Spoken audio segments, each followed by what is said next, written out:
Welcome everyone. Second year chemistry chapter number 20 that is carboxylic acid and derivatives.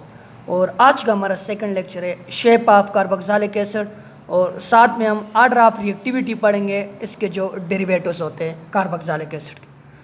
तो यहाँ पर मैंने ये कार्बोक्सिलिक एसिड का मॉलिक्यूल लिखा हुआ है और फिर यहाँ पर मैंने इसको स्पेसिफाई किया हुआ है यानी फार्मिक एसिड मैंने लिखा हुआ है क्योंकि फार्मिक एसिड का जो शेप होते हैं वो मोस्ट अपेरेंट होते हैं कार्बोक्सिल ग्रुप के साथ।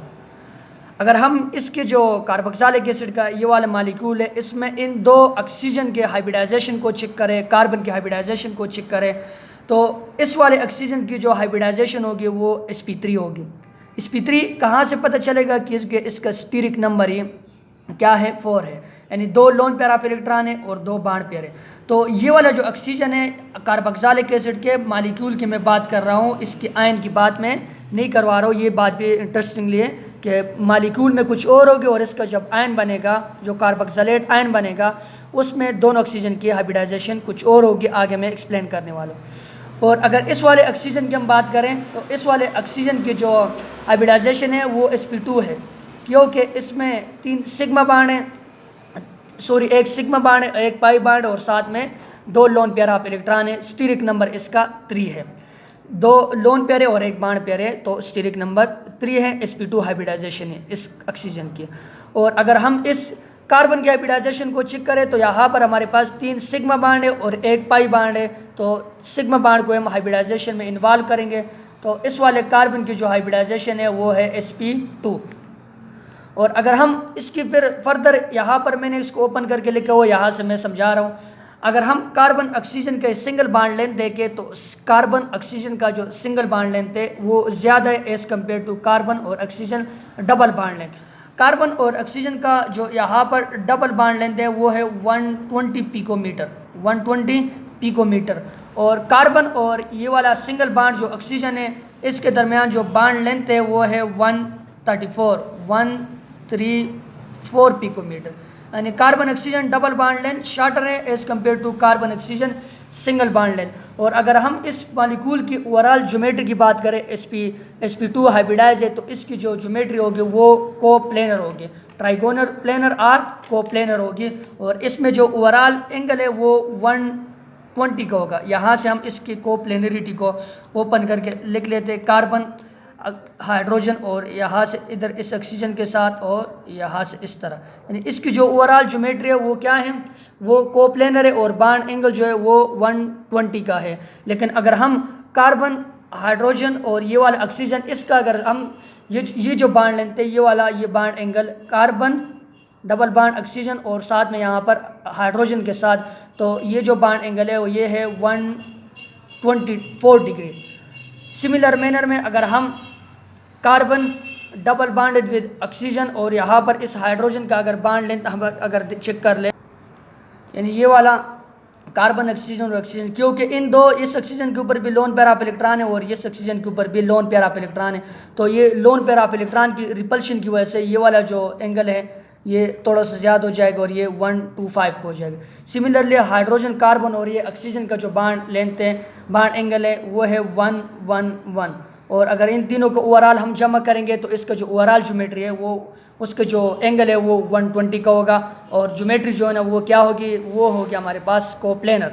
क्या होगी? कोप्लेनर। लेकिन अगर हम इस कार्बोक्सिलिक एसिड के मॉलिक्यूल को आयनाइज करें तो आयनाइजेशन के बाद हमारे पास ये कार्बोक्सिलेट आयन बन जाएगा। अब ये जो कार्बोक्सिलेट आयन है ये रेजोनेंस के अंदर हिस्सा लेता है और इस रेजोनेंस की वजह से ये हमारे पास कार्बोक्सिलिक एसिड का मॉलिक्यूल ज़्यादा एसिडिक होते हैं सारे ऑर्गेनिक एसिड में, लेकिन मिनरल एसिड से ये कम होते हैं, बाकी ज़्यादा एसिडिक होते हैं। अब रेजोनेंस तो हमने पीछे पढ़ लिया तो फिनोल के अंदर भी होती है, लेकिन फिनोल में जो वो नेगेटिव चार्ज है वो कार्बन के ऊपर आते हैं, यानी इलेक्ट्रो पॉजिटिव एलिमेंट के ऊपर यानी नेगेटिव चार्ज आते हैं। लेकिन यहाँ पर जब हम रेजोनेंस करेंगे तो ये नेगेटिव चार्ज दोनों मॉलिक्यूल में ऑक्सीजन के ऊपर ही आएगा। ये नेगेटिव चार्ज है तो जब ये रेजोनेंस करेगा, रेजोनेंस से ये वाला नेगेटिव चार्ज यहाँ से यहाँ पर शिफ्ट हो जाएगा, तो यहाँ से जो यहाँ पर जब शिफ्ट हो जाएगा तो ये पाई बॉन्ड इधर शिफ्ट हो जाएगा, तो दूसरे मॉलिक्यूल में ये ज्योमेट्री कुछ यूँ बन जाएंगे। ये नेगेटिव चार्ज जो है ना रेजोनेंस के अंदर हिस्सा ले रहे हैं, साथ में सिग्मा बॉन्ड भी। तो एज अ होल ये वाला ये दोनों इसके रेजोनेंस स्ट्रक्चर है। तो इसको अगर हम रेजोनेंस हाइब्रिड वाली मालिक्यूल इसकी अगर हम शेप देख लें तो ये जो नेगेटिव चार्ज है ये दोनों मालिक्यूल के ऊपर यानी 50% यहाँ है और 50% यहाँ है। अगर हम यहाँ पर इस कार्बन ऑक्सीजन के बांड आर्डर देख ले तो इसका जो बांड आर्डर है वो 2 है, यहाँ पर इन दोनों का बांड आर्डर है 1, यहाँ पर इधर से बांड आर्डर है इस दोनों का ये है 1 और सिमिलरली यहाँ पर जो बांड आर्डर है वो है 2। लेकिन यहाँ पर ये जो नेगेटिव चार्ज है वो 50% यहाँ पर है, क्योंकि ये एक नेगेटिव चार्ज है और ये आधा यहाँ पर आ गया और इधर भी आ गया। 50% यहाँ पर है, 50% यहाँ पर है, तो -1/2 यहाँ पर हो जाएगा और 1/2 यहाँ पर हो जाएगा। तो इसका जो बांड आर्डर है कार्बन ऑक्सीजन, ये जो रेजोनेंस स्ट्रक्चर है इसके, इसमें ये जो रेजोनेंस हाइब्रिड है यहाँ पर बांड आर्डर 1.5 है और सिमिलरली यहाँ पर भी बांड आर्डर क्या है 1.5 है। तो ये जो हमारे पास कैनोनिकल फॉर्म है इसका ये रेजोनेंस हाइब्रिड कुछ यूँ बन जाएगा। रेजोनेंस हाइब्रिड के अंदर ये जो नेगेटिव चार्ज है वो जिस तरह मैंने ये ऊपर वाले मालिक्यूल लिखा हुआ है कि नेगेटिव चार्ज आधा इस ऑक्सीजन के पास आ जाएगा और आधा इस ऑक्सीजन के पास आएगा। और यहाँ से एक इंटरेस्टिंग बात है कि ये जो कार्बोक्सिलिक एसिड के मालिक्यूल की जब हम बात करेंगे तो एक ऑक्सीजन की जो सिंगल बॉन्डेड है उसकी हाइब्रिडाइजेशन sp3 होगी और डबल बॉन्डेड की sp2 होगी। लेकिन ये जो रेजोनेंस हाइब्रिड बना है, रेजोनेंस हाइब्रिड में दोनों ऑक्सीजन की जो हाइब्रिडाइजेशन है वो sp2 होगी, दोनों ऑक्सीजन की हाइब्रिडाइजेशन क्या होगी sp2 होगी, यानी नेगेटिव चार्ज हाफ यहाँ पर आएगा और नेगेटिव चार्ज हाफ यहाँ पर आएगा। लेकिन जब हम इस मालिक्यूल की दूसरे रेजोनेंस स्ट्रक्चर लिख लेंगे तो होल ये नेगेटिव चार्ज ये पूरे मालिक्यूल यानी इन दो ऑक्सीजन के ऊपर डीलोकलाइज है, ये इसके रेजोनेंस हाइब्रिड की बात होगी। और यहाँ पर इसके जो मालिक्यूल है उसकी ज्योमेट्री की बात होगी, बांड आर्डर क्या होगा, स्टेबिलिटी क्या होगी। यहाँ पर अगर लार्जर बांड लेंथ अगर यहाँ पर ज़्यादा है तो इसकी बांड एनर्जी कम है, बांड एनर्जी कम है तो यहाँ पर स्टेबिलिटी ज़्यादा है as compare to single bond. और ये जो कार्बोक्सिलेट आयन है ये रेजोनेंस के अंदर हिस्सा लेते हैं, बांड आर्डर इसका डिफरेंट हो जाता है और साथ में इसका जो ऑक्सीजन है दोनों ऑक्सीजन sp2 हाइब्रिडाइज है और मालिक्यूल के अंदर जो एक ऑक्सीजन होगा वो sp3 होगा और दूसरा ऑक्सीजन sp2 होगा और एज होल जो ज्योमेट्री है वो कोप्लेनर होगी। बांड ये जो बांड एंगल है वो 120 का होगा, लेकिन बांड लेंथ जो है ना डिफरेंट के अंदर डिफरेंट होगा। और इसी तरह अगर हम एक एक मालिक्यूल यानी ऑक्सीजन और कार्बन की बांड एंगल की बात करेंगे तो 1:5 होगा, यहाँ पर 1:4 होगा, 1:11 होगा, तीनों 120 हो गए। अब हम अगर इसके डेरिवेटिव का मतलब ये है कि अगर हम ये कार्बोक्सिलिक एसिड, ये वाला कार्बोक्सिलिक एसिड है, यहाँ से ये कार्बोनिल कार्बन है, कार्बोक्सिल कार्बन है, इसको अगर हम फिर हो देखेंगे यहाँ से अगर हम इस OH को हटाते हैं, OH की जगह R ग्रुप लगाते हैं या सिर्फ हाइड्रोजन को हटाते हैं उसकी जगह R ग्रुप लगाते हैं तो डिफरेंट तरह के हमारे पास और फंक्शनल ग्रुप के कंपाउंड बन जाते हैं और इसकी वजह से ये इस कार्बोक्सिलिक एसिड से ही डिराइव होते हैं, इसलिए इसको हम डेरिवेटिव ऑफ कार्बोक्सिलिक एसिड कहते हैं। और इसकी जो ऑर्डर ऑफ रिएक्टिविटी है इसकी बिना पर मैंने डिफरेंट तरह के इसके डेरिवेटिव लिखे हुए हैं, इसको नाम आप लोग कैसे दोगे और इसका जो जनरल फार्मूला है वो क्या होगा और ऑर्डर ऑफ रिएक्टिविटी क्या होगी। सबसे पहला जो इसका डेरिवेटिव है वो है acid halide on the basis of reactivity. Acid halide में जब हम इस OH ग्रुप को रिप्लेस कर लेते और यहाँ पर X लगा लेते हैं यानी हेलोजन का कोई भी मेंबर लगा लेते तो हमारे पास जो बनने वाले डेरिवेटिव उसका नाम है एसिड हैलाइड यानी एसिड से डेरिवेटिव है। अब इसका जो आईयूपैक नोमेनक्लेचर में नाम क्या होगा, इसका आईयूपैक नोमेनक्लेचर में जो नाम है वो होगा अल्कनोइल हैलाइड, अल्कनोइल हैलाइड। अगर इसकी जगह यहाँ पर हम CH3 लिख लेते हैं तो ये इथेन आ गया तो इसका नाम होगा इथेनॉइल। और X की जगह अगर आप लोग फ्लोरीन क्लोरीन जो भी लिख लेते तो फ्लोराइड क्लोराइड वगैरह बन जाते हैं। पहला वाला जो डेरिवेटिव है on the basis of reactivity वो है एसिड हैलाइड। अब ये ज़्यादा रिएक्टिव क्यों है, अगर हम यहाँ पर नेगेटिव चार्ज की बात कर ले तो ऑक्सीजन की इलेक्ट्रोनेगेटिविटी ज़्यादा है और कार्बन की इलेक्ट्रोनेगेटिविटी कम है। ऑक्सीजन इस ये जो लोन पेयर ये जो पाई बांड है इसको अपनी तरफ अट्रैक्ट कर जाएगा और यहाँ पर as a whole partial negative charge आ जाएगा और कार्बन के ऊपर पार्शियल पॉजिटिव चार्ज आ जाएगा। अब ये न्यूक्लियोफिलिक और इलेक्ट्रोफिलिक कैरेक्टर शो करेगा, वो आगे हम रिएक्टिविटी में पढ़ेंगे। जब कार्बन के ऊपर बाहर से कोई ग्रुप आएगा, अगर इसके ऊपर ये पॉजिटिव चार्ज स्टेबलाइज है, पॉजिटिव चार्ज ज़्यादा है तो ये रिएक्टिव है, अगर कम है दोबारा तो ये हमारे पास क्या होगा, ये रिएक्टिविटी इसकी ज़्यादा होगी। अब हमें पता है ये जो हेलोजन ग्रुप है ये इलेक्ट्रॉन विड्राइंग ग्रुप है। अब इलेक्ट्रॉन विड्राइंग ग्रुप का मतलब है ये यहाँ से ये यानी इंडक्टिव इफेक्ट के जरिए से इस कार्बन से और इलेक्ट्रॉन को खींचेगा तो इसका ये पॉजिटिव चार्ज कम नहीं होगा, इसका ये पॉजिटिव चार्ज बढ़ेगा। जब पॉजिटिव चार्ज बढ़ेगा तो ये ज़्यादा रिएक्ट होगा। कार्बन सेंटर यानी यहाँ पर पॉजिटिव चार्ज की जो इफिशिएंसी हो जाएगी और ये ज़्यादा रिएक्ट होगा। इसलिए एक वजह ये है कि हैलाइड जो हेलोजन है ये इलेक्ट्रॉन विड्राइंग ग्रुप है, तो कार्बन के ऊपर पॉजिटिव चार्ज ज़्यादा हो जाते हैं, तो इसलिए इसकी रिएक्टिविटी ज़्यादा हो जाती है। और दूसरा इसका जो आईयूपैक नोमेनक्लेचर में नाम है वो अल्कानोइन हैलाइड है। इसी तरह अगर आप लोग लास्ट वाले को देख लो, सबसे कम जो वाटर नाइट्राइल से ऊपर अगर हम इस अमाइड्स की बात कर रहे हैं तो ये जो अमोनिया ग्रुप है ये इलेक्ट्रॉन डोनेटिंग है। अब अगर ये यहाँ से नेगेटिव चार्ज ऊपर चला जाएगा, इसके ऊपर पॉजिटिव चार्ज है, ये इलेक्ट्रॉन इसको डोनेट करेंगे थ्रू इंडक्टिव इफेक्ट, तो इलेक्ट्रॉन जब डोनेट करेंगे इसका पॉजिटिव चार्ज कम होगा, पॉजिटिव चार्ज जितना कम होगा उसकी इसकी रिएक्टिविटी कम हो जाएगी। दूसरा जो है वो एसिड एनहाइड्राइड। एसिड एनहाइड्राइड जब हम दो कार्बोक्सिलिक एसिड के मालिक्यूल को एक दूसरे के साथ रिएक्ट करवाते हैं, वाटर मालिक्यूल रिलीज हो जाते हैं, यानी कंडेंसेशन रिएक्शन हो जाती है, और हमारे पास जो रिजल्टेंट कंपाउंड है उसका नाम है एसिड एनहाइड्राइड।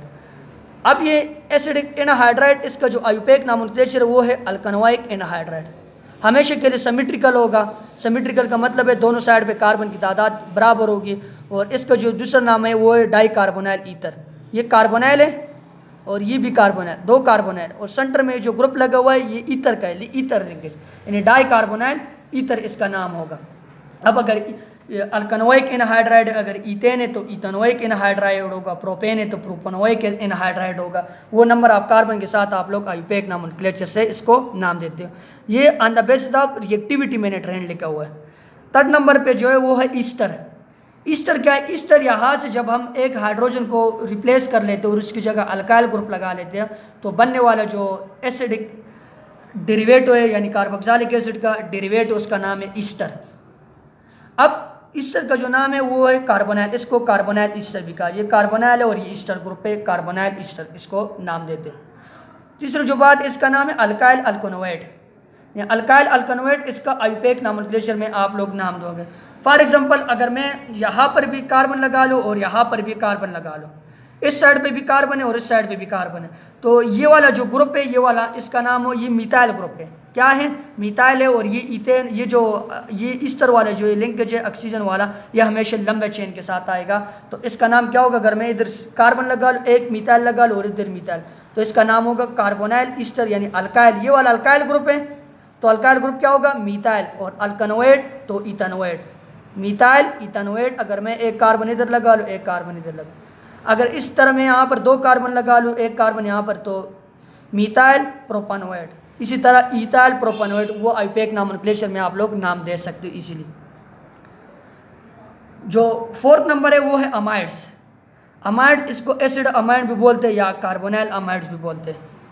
अब इसका जो जनरल फार्मूला यानी जो फंक्शन ग्रुप है वो NH2 ग्रुप है। जब आप लोग OH को रिप्लेस कर लेते हो NH2 के साथ, एसिड अमाइड भी इसको कहा जाता है। फंक्शनल ग्रुप इसका क्या होगा? C डबल बॉन्ड O और NH2।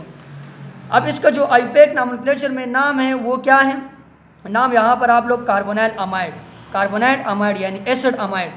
फॉर एग्जांपल यहाँ पर ये मैंने दो कार्बन लगा लिया, इस R की जगह मैंने कार्बन लगा लिया, तो ये क्या है? ईथेन है। क्या है? ईथेन। और साथ में क्या हो जाएगा? NH2 को आप लोग अमाइड बोल लोगे तो ईथेन अमाइड, ईथेन अमाइड। इसी तरह प्रोपेन होगा तो प्रोपेन अमाइड। ये डिफरेंट तरह के, क्योंकि यह हमेशा के लिए टर्मिनल पोजीशन पे होगा, इसकी पोजीशन मेंशन करने की ज़रूरत नहीं है। तो ethane amide, propane amide, butane amide. अब जो लास्ट वाला है जिसका नाम है नाइट्राइल, ये भी कार्बोक्सिलिक एसिड का डेरिवेटिव है, लेकिन ये वो वाला कार्बोक्सिलिक एसिड का डेरिवेटिव है जिसमें कार्बोक्सिल ग्रुप नहीं होता है, यानी ये वाला कार्बन डबल बॉन्ड O, यहाँ पर कोई R ग्रुप, ये वाला ये एसिड डेरिवेटिव है जिसके अंदर कार्बोक्सिल ग्रुप नहीं होता। या आप लोगों से पूछा जा सकता है कि ऐसा कार्बोक्सिलिक एसिड का डेरिवेटिव बता दो जिसके अंदर कार्बोक्सिल ग्रुप नहीं हो सके, जिसके अंदर कार्बोक्सिल ग्रुप नहीं होता है, तो वो हमारे पास क्या है? नाइट्राइल्स है।